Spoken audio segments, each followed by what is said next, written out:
No one will come to your wedding, just face it. My parents left a note in an envelope. Dad added on a voicemail, some people just don't have real friends or any family who actually care. Mom texted, finally someone's being brutally honest about your pathetic social life. Sister called laughing, who would want to celebrate your miserable, worthless life? I smiled and silently canceled the rent, the car, and every credit card they had abused in my name. Yes, I had already made my decision, but I decided to cut ties completely. When they called panicking, I said, my name is Melaine, and I'm 28 years old. I work as a financial advisor at a mid-sized firm in Chicago, making decent money, around $85,000 a year. Not rich by any means, but comfortable enough to support myself and, unfortunately, my family when they needed it. My family consists of my parents, Robert and Linda, both in their early 50s, and my younger sister Jessica, who's 24. On paper, we probably looked like a normal middle-class family. In reality, we were anything but normal. Growing up, I was always the responsible one.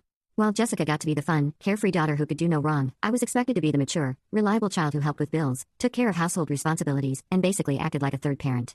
This dynamic continued well into adulthood, with me constantly bailing them out of financial troubles while Jessica lived her best life, job-free and responsibility-free. The pattern was always the same. Dad would call with some sob story about unexpected expenses. Mom would guilt-trip me about family loyalty. Jessica would sweet-talk me into covering her latest shopping spree or bar tab. And like an idiot, I always said yes. I told myself it was because I love them, because family comes first, because they do the same for me. I was wrong about that last part. 2 years ago, I met Kenneth. He's a software engineer, kind, funny, and probably the first person in my life who truly saw me for who I was, not just what I could provide.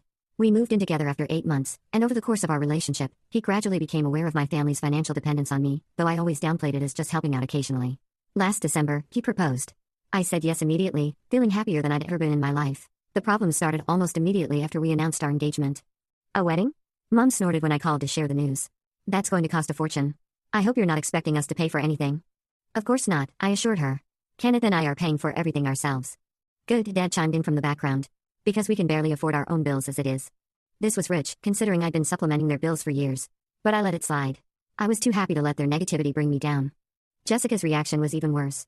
Ugh, weddings are so boring, she complained when I asked if she'd be my maid of honor. Do I really have to do all that maid of honor stuff? Like planning parties and giving speeches? You don't have to do anything you don't want to do, I said, already feeling my excitement dimming. I just thought, fine, whatever.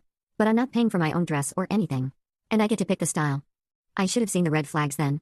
But I was still operating under the delusion that deep down, my family cared about me and would want to celebrate this milestone in my life. I also realized now that I'd been protecting Kenneth from the full extent of their behavior, always making excuses or handling their demands privately so he wouldn't see how bad it really was. The wedding planning process was a nightmare from day one. Every decision I made was criticized. The venue was too expensive, then too cheap, then in the wrong location. The dress was too fancy, then not fancy enough. The menu was too exotic, then too boring. Nothing I did was right. Let me give you some specific examples of how toxic this got. When Kenneth and I decided on a beautiful botanical garden venue, Mom's first comment was, outdoor weddings are so tacky. What if it rains? What if there are bugs? People will think you're too cheap for a real venue. When I explained that we love the natural beauty and it was actually quite expensive, she switched tactics. Well, now you're just showing off. Some of us can't afford fancy garden parties. The dress shopping was even worse. I'd been dreaming of this moment since I was a little girl, trying on wedding dresses with my mom and sister, having that emotional moment where everyone cries and says I look beautiful. Instead, Jessica spent the entire appointment on her phone, sighing dramatically whenever the consultant asked for her opinion. They all look the same to me, she kept saying. It's just a dress. Mom was more actively destructive. The first dress I tried on, she said, it's very ambitious for your figure. The second one was trying too hard to be young. The third was completely wrong for your personality. When I finally found the dress, a simple but elegant A-line with delicate lace sleeves that made me feel like a princess, Mom's response was, well, if you're sure that's the best you can do. I should have left right then. But I kept thinking this was just pre-wedding stress, that they'd come around once they saw how happy Kenneth and I were together. The cake tasting was another disaster. I'd invited them to come with Kenneth and me, thinking it would be fun to get their input. Jessica showed up 20 minutes late, complaining about traffic. Mom spent the entire time comparing everything to her sister's wedding from 15 years ago. Aunt Carol's cake was much more elegant, she kept saying. This is also common. When we chose a vanilla and raspberry cake with buttercream frosting, something that tasted amazing and fit our budget, Dad's comment was, I hope your guests aren't expecting anything special. That's pretty basic for a wedding cake. Even the invitation process became a source of conflict. I'd chosen simple, elegant invitations with our favorite photo from our engagement shoot. Jessica took one look at them and said, you can tell these are from a discount print shop. The cardstock is so thin. Mom added, the font looks cheap. And that photo? Well, it's not very flattering of either of you. But the absolute worst part was how they treated Kenneth throughout this process. They were never outright rude to his face, but they constantly made passive-aggressive comments about him when he wasn't around. Are you sure he's ready for marriage? He seems very young for his age. His family is nice, but they're very different from us. Are you prepared for that culture clash? He's in tech, right? Those jobs can be so unstable. I hope you're not counting on his income. Kenneth, being the sweet, conflict-avoidant person he is, kept trying to win them over. He'd bring flowers when we visited. He'd offer to help with household repairs. He'd listen patiently to Dad's long-winded stories about his glory days in high school football. And they'd smile to his face and then tear him apart the moment he left the room. The breaking point almost came during our engagement party. We planned a small gathering at our apartment, maybe 30 people, including both families and our closest friends. I'd spent weeks planning the menu, decorating our place, making sure everything was perfect. My family showed up an hour late. No apology, no explanation, just Mom complaining about parking and Jessica immediately heading for the bar. They spent the entire party huddled in a corner, making faces at the other guests and whispering among themselves. When Kenneth's mom tried to include them in conversation, they were polite but cold. When my work friends approached them, they were dismissive to the point of rudeness. The worst moment came when Kenneth's dad made a toast. He's a sweet man who genuinely loves his son, and he spoke beautifully about how happy Kenneth seemed since he'd met me, how welcome I was in their family, and how excited they all were for our future together. It was touching and heartfelt, and several people had tears in their eyes. My dad's response? He stood up immediately after and said, "Well, I guess it's my turn." Melane's always been determined. When she sets her mind to something, she doesn't let go. I'm sure that persistence will serve her well in marriage. Then he sat down. That was it. That was his entire toast. Kenneth looked confused. His family looked uncomfortable. My friends looked embarrassed. And I wanted to disappear into the floor. Later that night, after everyone had gone home, Kenneth and I were cleaning up when he finally brought it up. Your dad's toast was interesting, he said carefully. I'm so sorry, I said, tears starting to form. I don't know why he said that.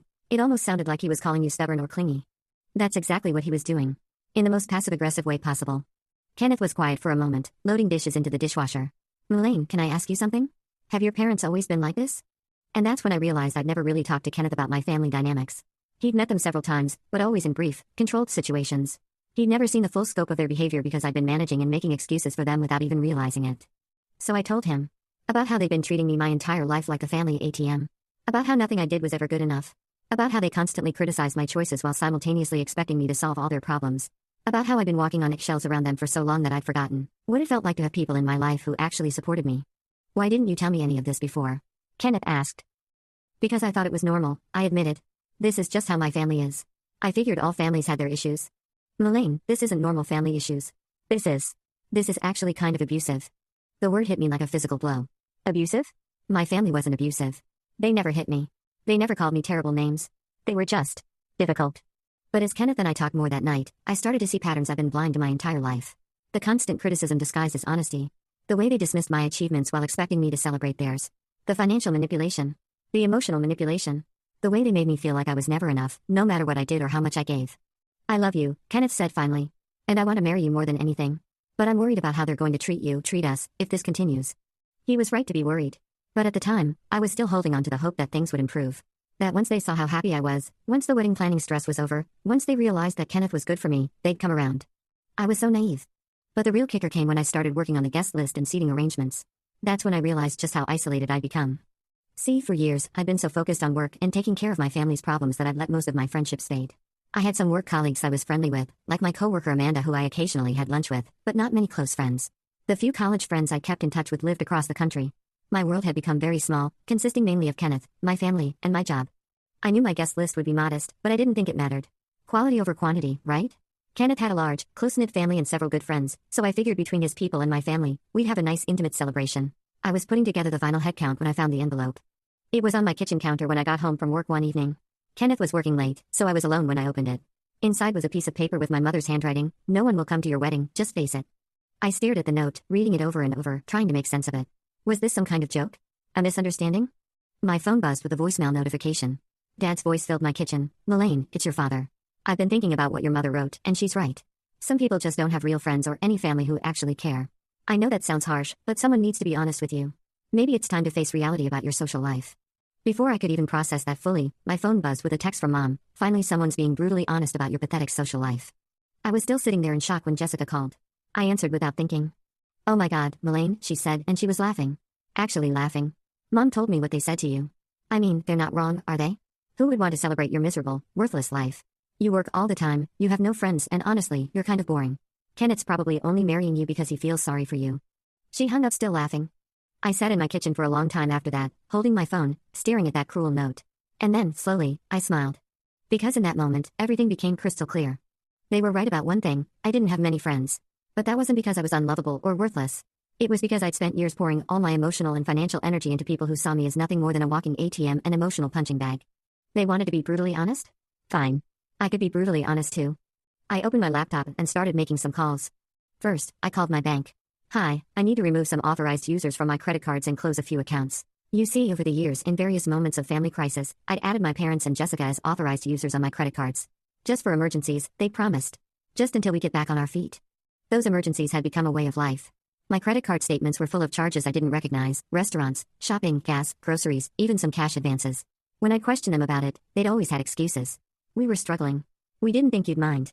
We'll pay you back. They never paid me back. But it wasn't just the credit cards.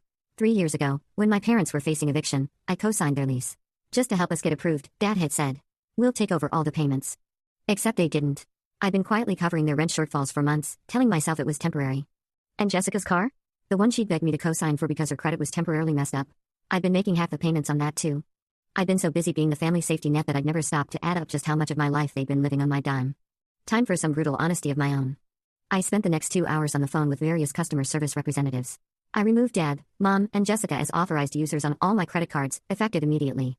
I contacted the car loan company and initiated the process to remove myself as co-signer on Jessica's car, which would require her to qualify for the loan on her own or surrender the vehicle. The apartment was trickier since I was on the lease, but I called their landlord and explained that I'd no longer be responsible for any portion of the rent. I couldn't remove myself from the lease immediately, but I could stop making payments and let them figure it out. Then I blocked all their numbers and went to bed. I slept better that night than I had in years. The next morning, I woke up to 17 missed calls and 43 text messages from various family members. I blocked their primary numbers, but apparently they'd started using other phones, social media, even email. The messages ranged from confused, "Melaine, my card got declined at the grocery store," to angry, "How dare you cut us off without warning," to manipulative, "I can't believe you'd abandon your family like this over a little disagreement." I deleted them all without responding. At work, I focused on my clients and my projects. For the first time in months, I wasn't distracted by family drama or worried about which bill I'd need to help with next. It was liberating. That evening, Kenneth came home to find me cooking dinner and humming. "You seem happy," he said, kissing my cheek. "Good day?" "The best," I told him. "I think we need to make some changes to our wedding guest list." I explained what had happened, showing him the note, playing him the voicemail, reading him the texts. His face went through several emotions: confusion, anger, disgust. "Melaine, I'm so sorry. I had no idea they were treating you like this." "Neither did I, really. I mean, I knew they were difficult, but I didn't realize how toxic it had become until they laid it out so clearly for me." We talked for hours that night. Kenneth helped me see patterns I've been blind to for years. The way they only called when they needed something. The way they dismissed my achievements and focused on my shortcomings. The way they treated me like their personal ATM while simultaneously criticizing my life choices. "You know what's funny?" I told him. "They said no one would come to our wedding, that I don't have real friends or family who care. But the people who are coming, your family, my work friends, the few college friends who are flying in, those people actually like me.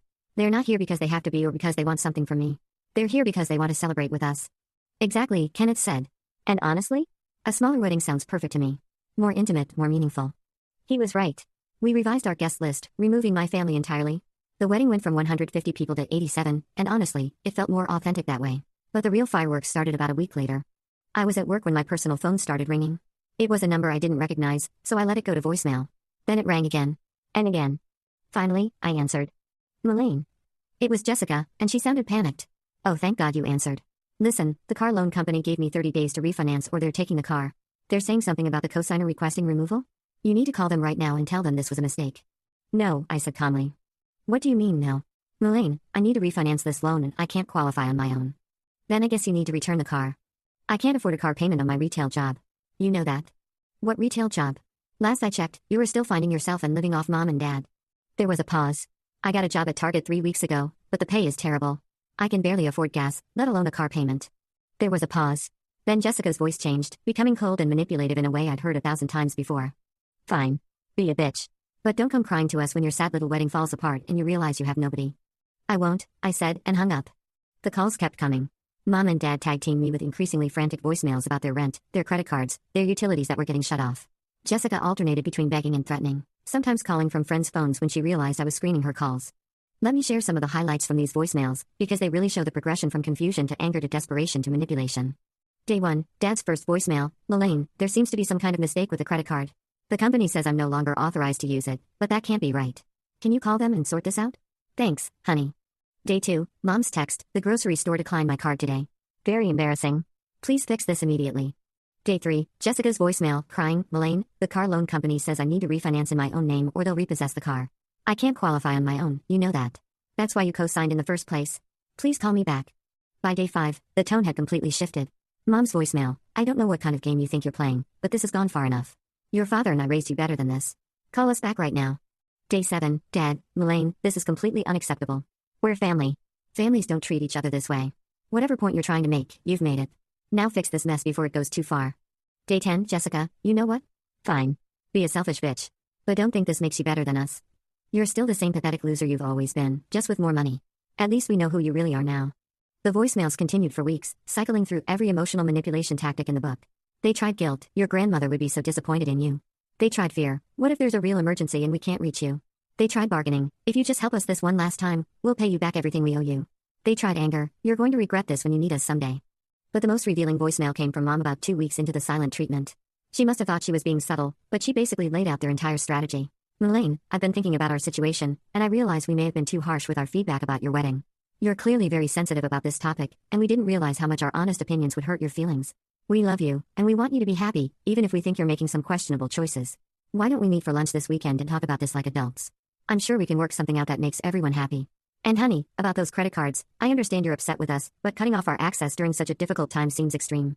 We're not asking for handouts, just the same support you've always provided while we get back on our feet. Love you. The audacity was breathtaking.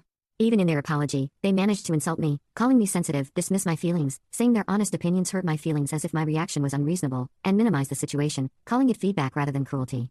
And of course, the real focus was on getting their financial access restored. I actually saved that voicemail and played it for Kenneth when he got home. We both just stared at the phone afterward. Do they think you're stupid? He asked finally. Apparently, I said. The manipulation attempts extended beyond voicemails. I started getting Facebook messages from distant relatives I hadn't heard from in years. Your Aunt Linda mentioned you're having some family difficulties. I know it's none of my business, but family is so important. Maybe you could give them another chance? These people had no idea what was actually going on, but my family was clearly working every angle they could think of. They tried using distant relatives too. I started getting Facebook messages from cousins I hadn't heard from in years. Your mom mentioned you're having some family difficulties. I know it's none of my business, but family is so important. Maybe you could give them another chance? These people had no idea what was actually going on, but my family was clearly working every angle they could think of. But perhaps the most pathetic attempt came when they tried to use Kenneth. Mom somehow got his work email address and sent him a long message about how worried they were about me, how I seemed to be having some kind of mental health crisis, and how they were hoping he could convince me to get the help I needed. She painted herself as the concerned mother who just wanted her daughter to be healthy and happy.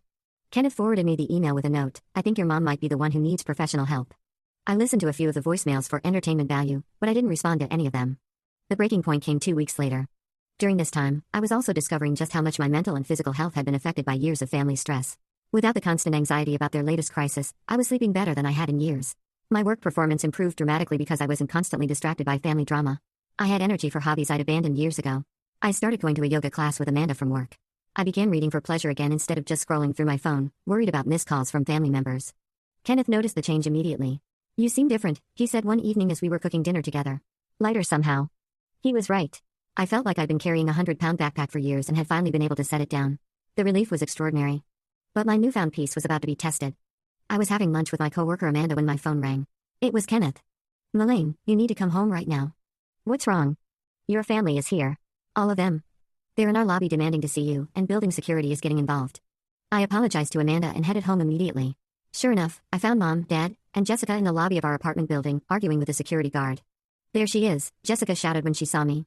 Tell him we're family. They're not on the approved visitor list, the security guard explained to me. And they've been here for over an hour making a scene. I looked at my family, really looked at them. Dad looked haggard, probably stressed about money. Mom looked angry, her arms crossed defensively. Jessica looked like she'd been crying, her makeup smeared. They're not on the list because I don't want them here, I told the security guard. Please ask them to leave. Ma'am, the security guard said to my parents, this is private property, and the resident has asked you to leave. I need you to exit the building now. Melaine, Mom gasped. How can you do this to your own family? I turned to face them directly. You want to know how? It's easy. I finally listened to you. What are you talking about? Dad demanded. You told me I had no real friends or family who actually care. You told me my social life was pathetic. You told me my life was miserable and worthless. You told me no one would come to my wedding. So I decided to test that theory. We didn't mean, Mom started. Yes, you did. You meant every word. And you know what? You were partly right. I didn't have real friends or family who cared, because I was too busy taking care of people who saw me as nothing more than a source of money and emotional labor. That's not true. Jessica protested. We love you. Really? When was the last time any of you called me just to see how I was doing? When was the last time you asked about my job, my relationship, my life, without needing something from me? When was the last time you celebrated one of my achievements or supported me through a difficult time? They all looked at each other, but none of them had an answer. Here's the thing, I continued. You were wrong about the wedding. 63 people have RSVP'd yes. 63 people who actually care about me and Kenneth enough to celebrate with us. People who like me for who I am, not what I can give them. Elaine, please, Dad said, his voice breaking. We're family. We made mistakes, but we can work this out. We need you. No, I said firmly. You need my money. There's a difference. The car got repossessed last week, Jessica said suddenly. I couldn't refinance it on my own, and I couldn't afford the payments on my target's salary. Now I have no way to get to work. There's public transportation. Uber. You can ask one of your many friends for help. My credit cards got canceled, Mom added. I couldn't buy groceries this week. Then I guess you'll need to use your own credit cards. Or cash. You know, like most adults do. We're going to lose the apartment, Dad said desperately. The landlord says if we can't make full rent this month, we're out. Then you better start apartment hunting. I hear there are some nice places in your actual price range. I could see the exact moment they realized I wasn't going to cave. Mom's face hardened. Dad's shoulders slumped. Jessica started crying again, but this time it felt calculated rather than genuine. Fine, Mom said coldly. But don't expect us to come crawling back when your marriage falls apart and you realize what you've lost. I won't, I replied. In fact, I'm counting on it. The security guard escorted them out while they continued to hurl accusations and insults. I watched them go, feeling lighter with each step they took toward the door. The security guard walked them toward the exit as they continued to argue and plead. I watched them go, feeling a mix of relief and sadness. Kenneth was waiting upstairs with a cup of tea and a hug. How do you feel? He asked. Free, I said, and I meant it. The wedding was 3 months later. It was absolutely perfect. Kenneth's family welcomed me with open arms, treating me like the daughter they'd never had. My work friends gave hilarious speeches about my obsessive attention to detail and my terrible jokes. My college roommate flew in from Seattle and cried happy tears during the ceremony. The wedding was 3 months later. It was absolutely perfect. Kenneth's family welcomed me with open arms, treating me like the daughter they'd never had. My work friends gave hilarious speeches about my obsessive attention to detail and my terrible jokes. My college roommate flew in from Seattle and cried happy tears during the ceremony. The morning of the wedding, I woke up feeling completely at peace. No anxiety, no last-minute family drama, no wondering what crisis I'd need to handle. Just pure excitement about marrying the man I loved. My hair and makeup appointment was actually fun. The stylist, Maria, was sweet and chatty, and we talked about everything except family drama. When she was finished, I looked in the mirror and barely recognized myself. I looked radiant, genuinely happy in a way I hadn't seen in my own reflection for years. Kenneth's sister Holly, who had stepped in as my unofficial maid of honor, helped me into my dress. You look absolutely stunning, she said, tearing up. Kenneth is going to lose his mind when he sees you. As we were getting ready to leave for the venue, Holly handed me something. This is from Kenneth's mom, she said. She wanted you to have something from your new family. It was a beautiful vintage pearl necklace that had belonged to Kenneth's grandmother. The note with it read, Welcome to the family, sweetheart. We couldn't be happier to have you as our daughter. Love, Mom and Dad. I started crying immediately, careful not to ruin my makeup. This was what family was supposed to feel like, supportive, loving, excited to celebrate your happiness rather than tear it down. The ceremony itself was magical. The botanical garden was in full bloom, with flowers everywhere and soft natural lighting filtering through the trees. As I walked down the aisle, I looked out at all the faces, Kenneth's enormous extended family, my work friends, college friends who had traveled from across the country, neighbors who had become genuine friends over the past few years. Everyone was smiling, genuinely happy to be there. Kenneth looked incredible in his navy suit, and when he saw me walking toward him, he started crying immediately. His dad had to hand him a tissue during the processional, which made everyone laugh and tear up at the same time. Our vows were personal and heartfelt. We'd written them separately but somehow ended up with very similar themes, about finding home in each other, about building a life based on mutual respect and support, about being grateful for love that felt safe and steady rather than dramatic and chaotic. When Kenneth said, Elaine, you've taught me that real love isn't about needing someone to complete you, but about choosing someone who makes you want to be the best version of yourself, I completely lost it. That was exactly how I felt about him. The reception was even better than I'd imagined. Kenneth's uncle, who's a professional DJ, kept the music perfect. The food was delicious, the drinks were flowing, and everyone seemed to be having a genuinely good time. During the father-daughter dance, Kenneth's dad stepped in to dance with me since my own father wasn't there. I'm honored to welcome you to our family, Elaine, he said as we swayed to the way you look tonight. Kenneth has never been happier, and we can see why. You're exactly what he needed. Later, Kenneth's mom pulled me aside. I know this day might be bittersweet for you, honey, given your family situation. But I want you to know that you have a family now who will always be in your corner. We love you not because we have to, but because of who you are. I hugged her tight, feeling overwhelmed with gratitude. This was what I'd been missing all those years, people who celebrated my happiness instead of trying to diminish it. We had a blast. The food was delicious, the music was perfect, and everyone seemed to genuinely enjoy themselves. During the reception, I looked around at all the smiling faces, people who were there because they wanted to be, not because they felt obligated or because they wanted something from me. My phone had been buzzing all day with notifications, but I'd given it to Kenneth to handle. During a quiet moment, he showed me some of the messages. Jessica had sent a series of increasingly unhinged texts about how empty the wedding looked, how embarrassing it must be to have such a small turnout, how she was actually feeling sorry for me now. Mom had left a voicemail saying she hoped I was happy with my fake friends because they'd never be there for me like family would. Dad had sent an email with a long sob story about how they'd had to move in with his brother and how it was all my fault for abandoning them in their time of need. I deleted them all without reading the full messages. 6 months later, I heard through a mutual acquaintance that Jessica had been fired from Target for attendance issues and moved back in with mom and dad at a smaller apartment they could actually afford. Apparently, without her car and without my financial support, she'd been struggling to maintain any kind of employment. She'd gotten another retail job but was apparently having the same issues with reliability. Mom and dad were apparently struggling too. Without my help with rent and utilities, they'd been forced to drastically downsize their lifestyle. Dad had finally gotten a second job, and mom had started working part-time at a grocery store. Part of me felt bad for them. But a larger part of me recognized that they were finally learning to support themselves like adults. As for me, life has never been better. Without the constant drain of my family's financial crises, Kenneth and I were able to save up for a down payment on the house over the course of 18 months. We'd already had some savings that I'd been hesitant to touch because of family emergencies, and without those monthly bailouts, we could finally work toward our own goals. We're closing next month. I've also started reconnecting with old friends and making new ones. It turns out that when you're not constantly stressed about family drama, you have more energy for nurturing genuine relationships. The funny thing is, my family was partially right. I didn't have many real friends or supportive family members. But they were wrong about why. It wasn't because I was unlovable or worthless. It was because I'd been so focused on maintaining toxic relationships that I didn't have room in my life for healthy ones. Cutting them off was the best decision I ever made. Sometimes people ask if I miss them or if I regret being so harsh. The honest answer is no. Do I wish things had been different? Of course. Do I wish I'd had the kind of loving, supportive family that celebrates your achievements and genuinely cares about your well-being? Absolutely. But you can't force people to care about you, and you can't buy genuine love and support. All you can do is refuse to accept less than you deserve and make space in your life for people who actually value you. My family taught me that lesson in the cruelest way possible, but I'm grateful for it nonetheless. Their brutal honesty about what they really thought of me was the wake-up call I needed to start building the life I actually wanted. So to anyone reading this who recognizes themselves in my story, you deserve better. You deserve people who celebrate your successes, support you through failures, and love you for who you are, not what you can provide. Don't settle for less. And if your family ever leaves you a note telling you that no one will come to your wedding because you have no real friends or family who care, take it as the gift it is, permission to find out who your real friends and family actually are. Trust me, the guest list might be shorter, but the love will be infinitely more genuine. Update: it's been a year since the wedding now, and I thought I'd share a quick update since this post got so much attention. Kenneth and I are doing great. We bought our house and adopted a dog. We host dinner parties now, something I never felt comfortable doing when I was constantly worried about family drama. Our friend group has grown, and I've reconnected with several old friends who I'd lost touch with during my family crisis manager years. As for my biological family, I heard they moved to a more affordable apartment and are managing their own finances now.